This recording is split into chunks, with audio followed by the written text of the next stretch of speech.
friends, thanks for joining us today. My name is Kim Murdoch and you're watching ArtTab Online. Today's craft project is super fun. This is making a mobile. And so it's using a hanger and yarn and construction paper and just some different sizes of circles. That's what we're going to use today, but you can always learn how to make a mobile and just use all kinds of materials to make them in different ways going forward. So these should be indoors. They're made with paper, so they really shouldn't get wet. But like I said, you can use different materials like sticks and shells and pieces of plastic, just ways to repurpose other types of recycling to create mobiles that can go outside. So they're really fun, they're cheerful, they just sort of brighten up people's days. So we're gonna have fun making them today. I'm also gonna add a new thing today. I'm gonna be doing some time-lapse videos so you can see behind the scenes. Usually what I'll do is I'll get started and then I'll say I'm gonna finish off camera and I will come back when I'm done. But now I'm going to add a segment where it'll go really fast and you'll see what I'm doing behind the scenes and how I work. So it'll just be fun and it's really short, and then we'll come back to doing things together one step at a time. Anyway, we're ready to get started. If you are, I know I am. Here we go. All right, so the first thing we need to talk about are the supplies. So this is a mobile made from a hanger initially. And so when I say hanger, I mean literally a hanger. So this is a metal hanger that's from the dry cleaner. They're really flexible. There are some metal hangers that really you can't bend very easily. You don't want to use those. And plastic hangers don't bend very well without breaking. So this type of hanger is perfect. You can get them at the dry cleaner and they're fun to use. So you definitely need that. Also, you're going to need some type of thin cardboard. So it could be a cereal box. You can see this is a seltzer box. It's just a piece of cardboard that we're going to be using on the inside of all of our shapes. You do need to have a hole punch and a pair of scissors, some glue, and maybe some clear tape. Sometimes you need the clear tape, sometimes you don't. It's just a handy thing to have in case you need it. I'm going to be using a Sharpie today so you can see my lines, but you can do this with a pencil as well. The shapes that I'm using are different sizes of circles that I've collected.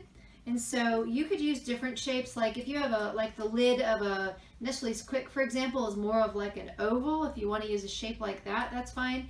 Just find things that are interesting shapes that you can trace onto paper. Like this is a Play-Doh lid. This is from some cheese. They're just come from different things. So I just collect them. That way I have them when I need them. Of course, you're going to need some yarn today. And what else? You're going to need some construction paper. If you don't have construction paper, you can just use white paper and color it with markers as you go along. That's fine. I think that's it. So the first thing we're going to do, now that we've talked about our supplies, go ahead and make sure you have all those things. And then I want you to come back, and the very first thing we're going to do is talk about how we're going to use this to get started. Okay, so once you've got your recyclable here, this is something you may have found in your recycling bin. It could be a cereal box. It could be a box of old pasta or whatever. It's just a box. A lot of times they're really put together in a simple way. See how I just pulled that apart? And now we have all this cardboard to use. So even though we might not use all this cardboard, we're just going to use parts of it. So I'm going to pick up some of my shapes, and as you can see, these are all made with circles. Like I said, if you have different shapes, you can trace whatever you like. Sometimes you have Tupperware lids that are like more of a square. You can look around your whole house and find things that you like the shape of. I'm going to be using circles today. So just place the circle on your cardboard and trace it. And just do that with different sizes, different shapes.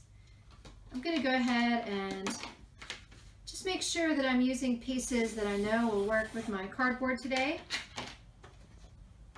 It's kind of fun to figure it out as you go along. You might end up having more pieces than you even need, and that's always a good thing actually, because then you can get creative later. You can think, that's how I kind of came up with this piece. You see how this is 4 pieces connected? I ended up having some extra pieces and I thought that'd be neat if it was all in line. And I didn't think about that until almost the very end. So sometimes inspiration strikes after you've been working for a while. So I'm just going to trace a few more of these. In fact, I think this ought to do it right here.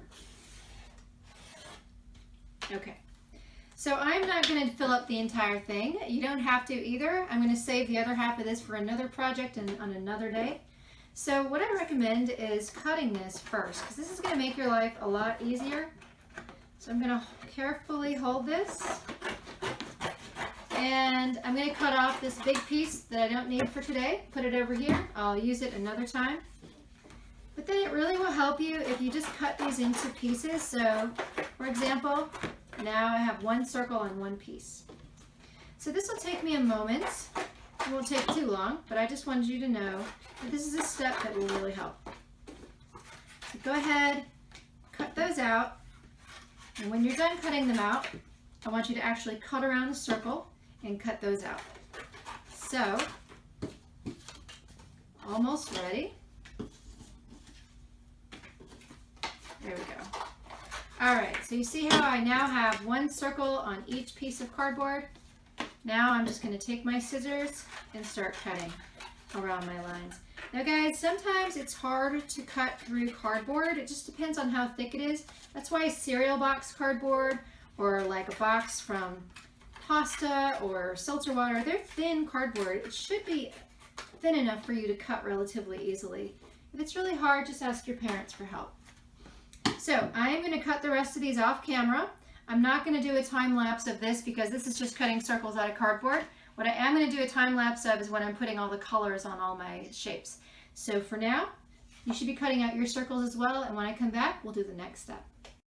Okay, so I've got my cardboard shapes cut out, and they are ready to go. So I'm going to put them right over here so I know where they are when I'm ready for them. They're right there.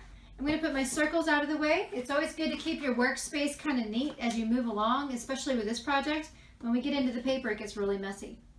The next step is getting our hanger to look interesting so it doesn't look like a hanger anymore. For example, does this look like a hanger anymore? No. It's kind of funky looking. It sort of looks like art, right? So how do we go from this to this? Well, I was going to show you right now, and then you guys will be able to work on that. So the first thing is the top of it needs to be turned into a loop like that.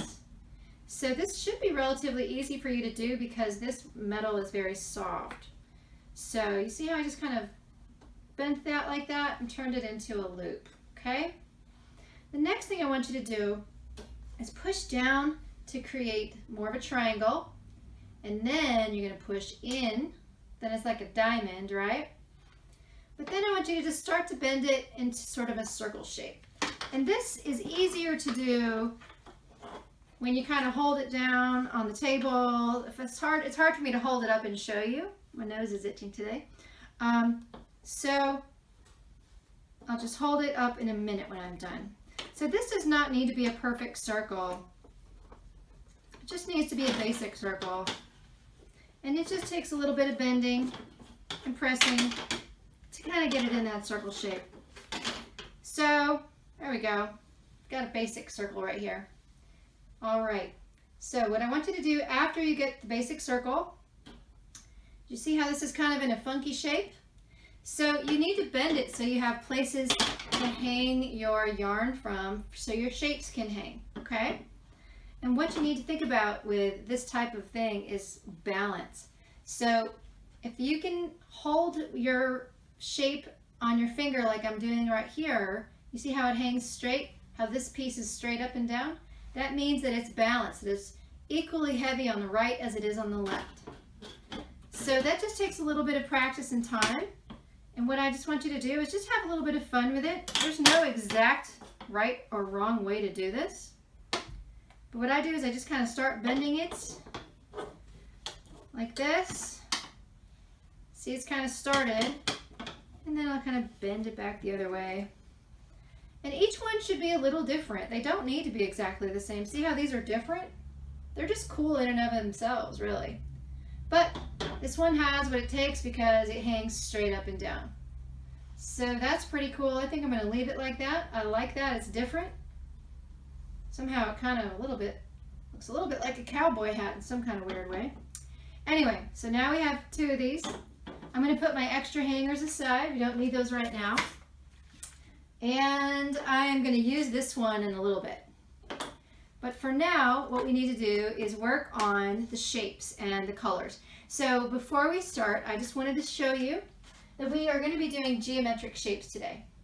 So geometric shapes mean things like straight lines, curving lines, spirals, angular spirals, circular spirals, dots, circles, angle lines, wavy lines. Those are all geometric shapes. And so there's many combinations of all of those types of lines. And I want you to notice in both of these examples, I did not use a Sharpie. These are lines made with paper. So this is a good fun challenge today because you're going to be cutting shapes out that are geometric, and it's just a good way to just get yourself to think without using a Sharpie how to create something. So first things first, you're going to take one of your circles, it doesn't matter which one, and I want you to choose a piece of paper. Now again, if you're doing white, you would just do this with white paper and color it, okay? But for the rest of us, we're going to be using this, and I just want to show you that when you trace something, don't put it right in the middle. Put it up here on the corner. Go ahead and trace it. That way you're not wasting that paper. But what's really fun to know is you don't have to trace it twice. Even though you need one for the front and one for the back, you don't have to trace it twice. Why is that, right? Well, you can fold your paper, right?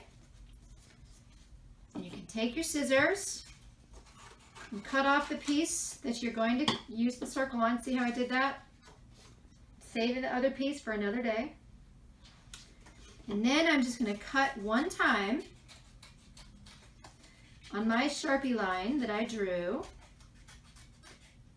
Just one time. And what's so nice about that is we've got two circles. Even better, we happen to know that these two circles are going to fit this one because we traced it, right? So before we move on, I want to say you need a glue stick and you need to think about using quite a bit of glue, okay? So I tell this to my students and campers all the time because for some reason they don't want to use a lot of glue.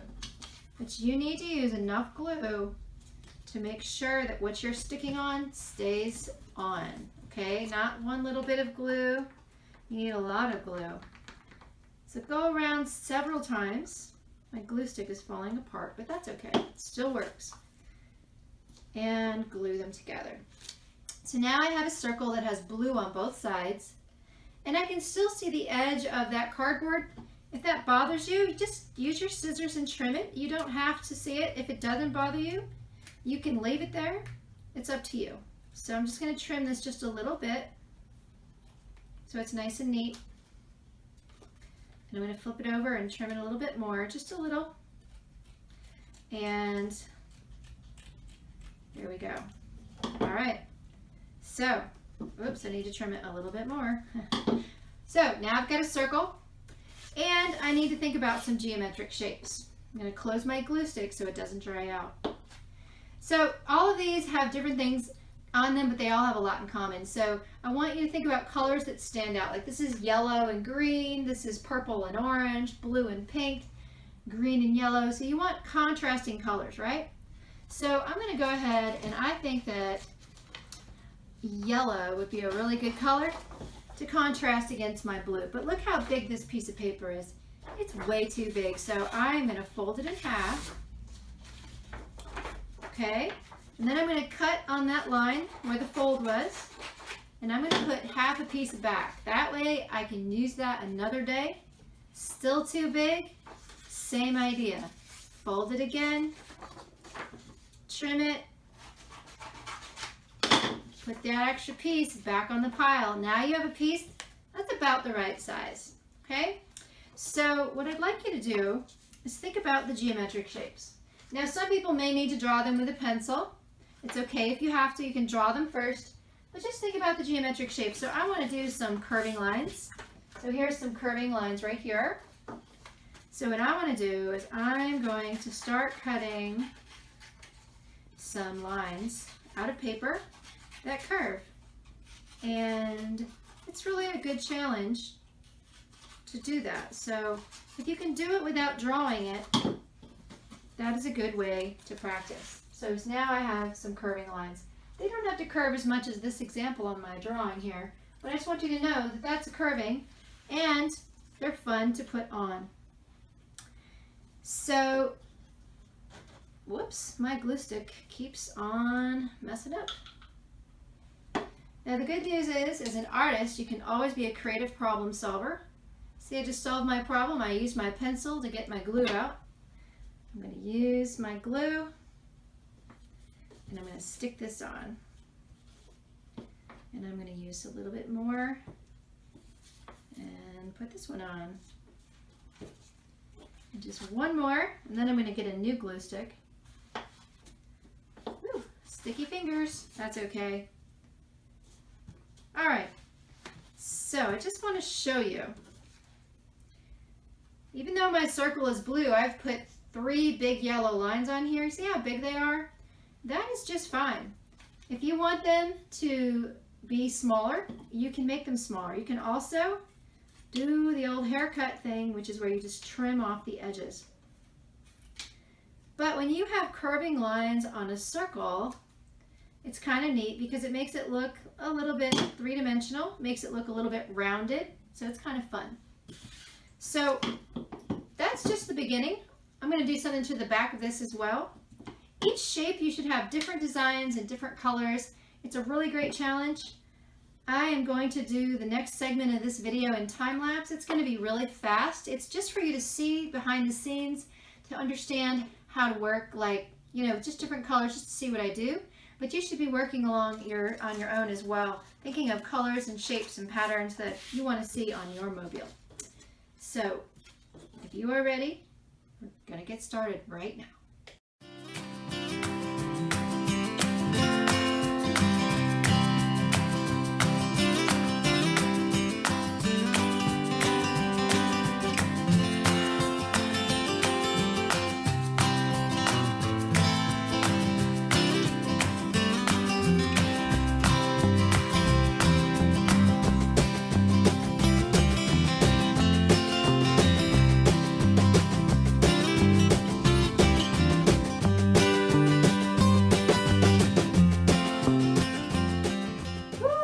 That was a lot of work. I know it was fun though. I hope you guys have had fun at home making your shapes as well.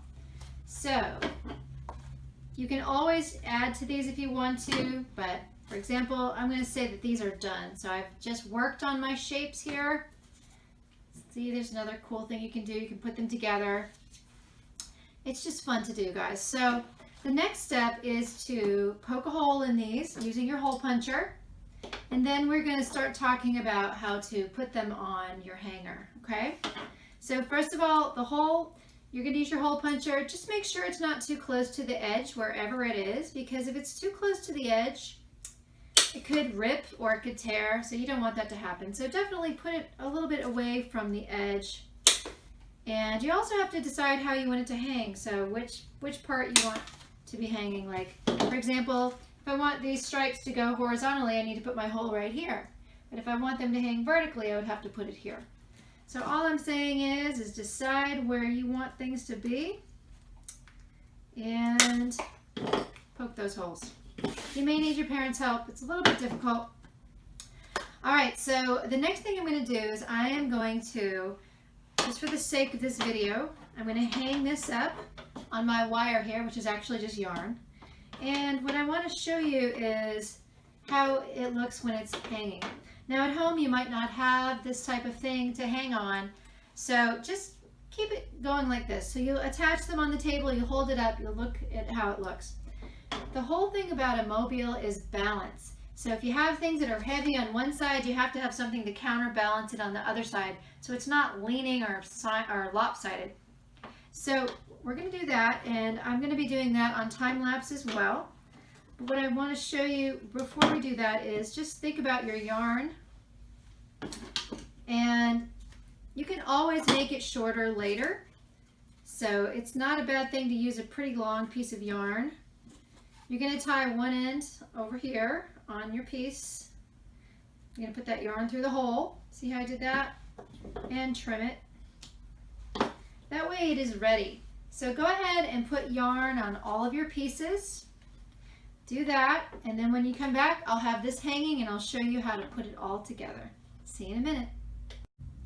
Okay guys, I have all my yarn on my pieces, as you can see, and I have this hanging so that it'll just be easy for you to see how to do this. So basically, I think it's always wise to start with your biggest piece. And that way, because it's the heaviest, and wherever that is, you know that you have to counterbalance that on the other side. So for me, I'm going to hang it right here. And so I'm just going to take my yarn over my hanger and tie kind of a nice tight knot. And definitely double knot that. You need to make sure it's on there good. And all this extra yarn, I'm just going to be careful and trim that and take that off. So right now, my mobile is looking pretty cool.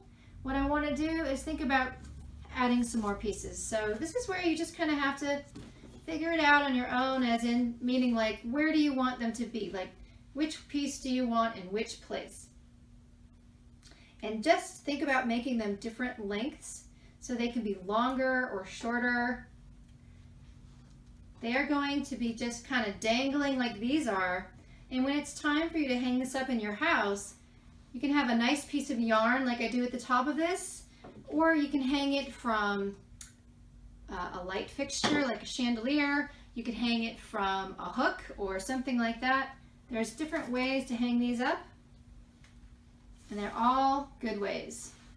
So as you can see, I'm trying to create a little bit of balance here, but I also want to have things at different lengths and heights, so I don't want this to be exactly the same.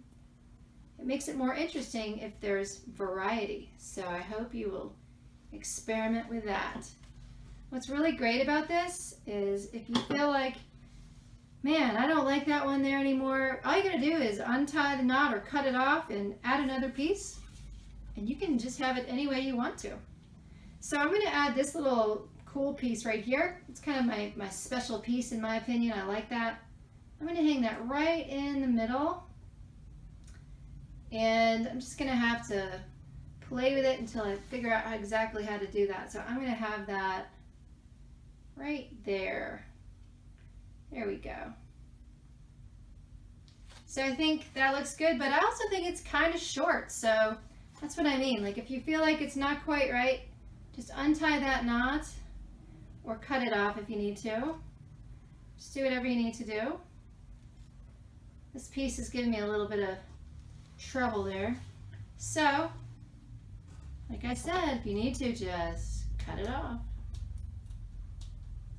So, there we go. Now it's been cut off. So if your string is too short, you can just tie another piece onto it, or you can just have a new piece on there. It's really okay. So I'm going to do that and trim it. Try again. That's really what art is all about. It's about problem solving. It's about trying something and doing something again and again. You don't have to get it exactly right the first time.